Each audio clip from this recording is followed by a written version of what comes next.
আসসালামু আলাইকুম গাইজ, আশা করি সবাই ভালো আছেন। তো আজকে আপনাদের ভাই চলে আসছে দামাম ফিশ মার্কেটে। ঠিক আছে, তো এই যে গাড়ি পার্কিং করলাম, এই যে গাড়ি পার্কিং করলাম, চলেন আপনাদেরকে ভিতরে গিয়ে দেখাই ফিশ মার্কেটে। এখানে যা পাইবেন সব কিছু সাগরের মাছ। ঠিক আছে, তো সম্পূর্ণ ভিডিওটা দেখতে থাকুন আর আমার সাথেই থাকুন। এই তো এখন এন্টার করতেছে ভিতরে, মার্কেটের ভিতরে। বিশাল বড় মার্কেট এটা, নো ডাউট। সামনে যে যতটুকু বড়, পিছন থেকে অতটুকু বড়। ঠিক আছে, মাছ মার্কেট। তো আমি আজকে আপনাদেরকে একটা একটা আনকমন জিনিস দেখাবো, যেটা আমাদের বাংলাদেশে সচরাচর থাকলেও সৌদি আরবে সচরাচর এটা দেখা যায় না। তো এটা আমি আপনাদেরকে আজকে দেখানোর চেষ্টা করবো। ঠিক আছে, সবাই সাথে থাকবেন।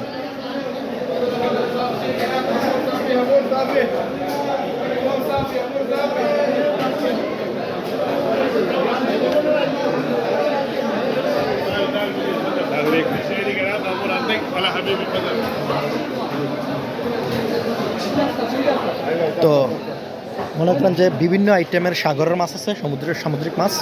ঠিক আছে, এই যে এগুলো ছোটো মাছ, এই যে কাঁকড়াও আছে।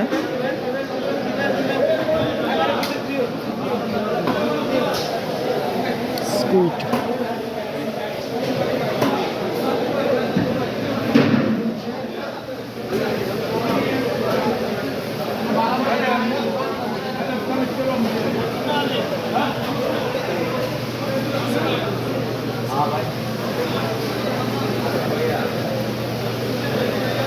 কাঁকড়ার কিলো কত কইরা?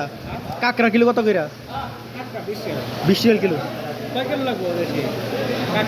বাচ্চা দিয়া বাচ্চার পরে 20 টাকা। আচ্ছা ঠিক আছে, আমি আসতেছি। তো 20 টাকা কিলো বললো। আমি দেখবো যে অন্য একটা দোকানে কত টাকা কাঁকড়া। ঠিক আছে, একদম তরতাজা তেলাপিয়া।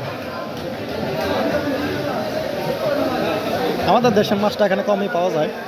এগুলো আছে সব বড় বড় মাছ, টুনা মাছ, সাগরের টুনা মাছ।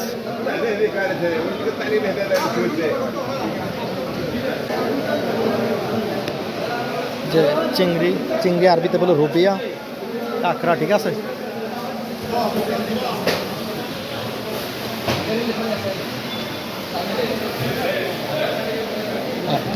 মার্কেটটা মানে এতটা ছোট নয়, মার্কেট অনেক বড় আছে। তো আমি আপনাদেরকে সবচেয়ে লাস্ট একটা আনকমন জিনিস দেখাবো, যে এটার জন্য একটু প্রস্তুত থাকেন। ঠিক আছে, আমি এখন এই মুহূর্তে দেখাইতে পারতেছি না। আমি ওই দোকানের ধারে যাইতে হবো, তাইলে আমি বুঝতে পারবো যে আসলে আগে যাই শিওর হই। যদি শিওর থাকবে ইনশাল্লাহ আমি যাই, আগে যাই, তারপর আমি ভিডিওটা মেক করতেছি। ঠিক আছে,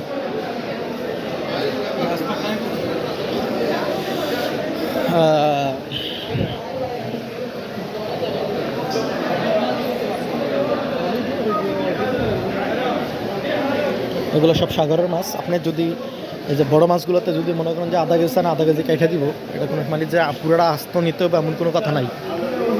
ঠিক আছে,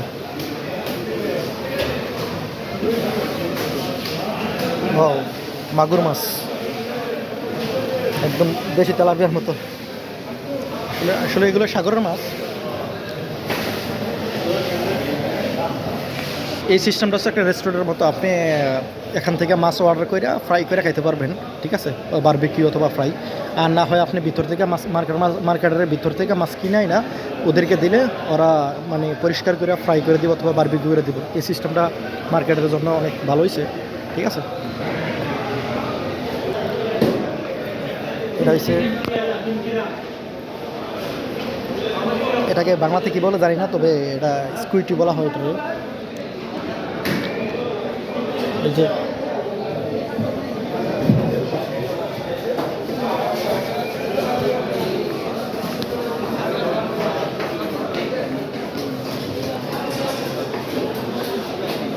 এই মাছটার আমরা দেশের মাছ হিসাব ভাষা কি বলা হয়? এই মাছটার আমরা দেশের ভাষা কি বলা হয়?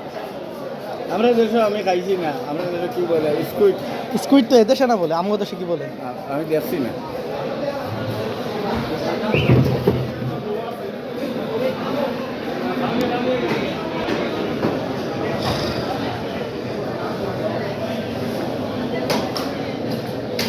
এই এই মার্কেটের এইসব মাছ যেগুলো আনকমন মাছ আমরা দেশে খাই না, এই যে মাগুর মাছ, ঠিক আছে।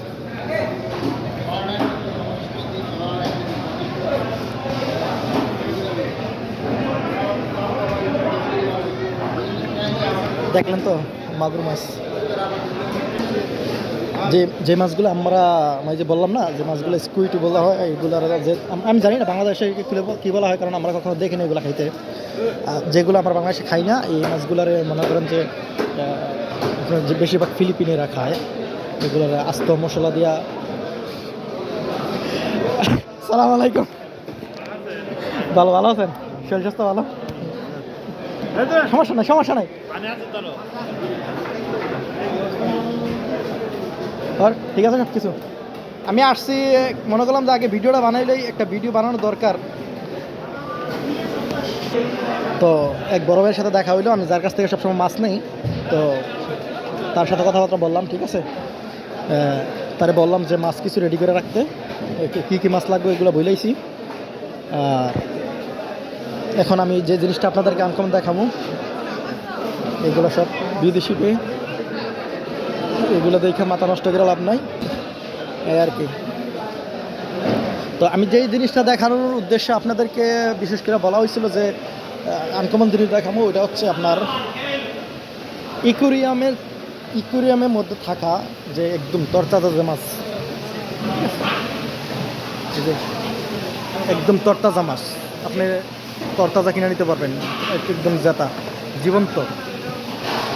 শুধু এটা না, যে ওখানেও আছে, এগুলা সচরাচর সৌদি আরবের মধ্যে পাওয়া যায়, মানে পাওয়াটা মুশকিল, কারণ বরফ ছাড়া এখানে মাছ পাওয়া মুশকিল, সব কিছু বরফের। তবে ইউরোপের মধ্যে পাওয়াটা খুব একটা ইউনিক সিস্টেম, যেটা আগেই বললাম যে পাওয়াটা খুব ডিফিকাল্ট, এটা সচরাচর পাওয়া যায় না বললেই চলে, ঠিক আছে।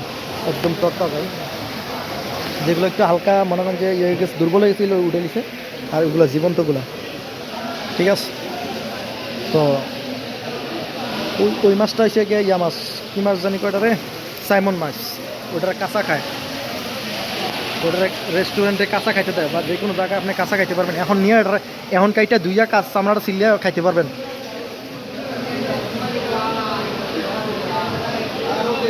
এই আর কি। তো আচ্ছা ঠিক আছে, তো ভালো থাকেন, দেখা হবে অন্য নতুন কোনো ভিডিওতে।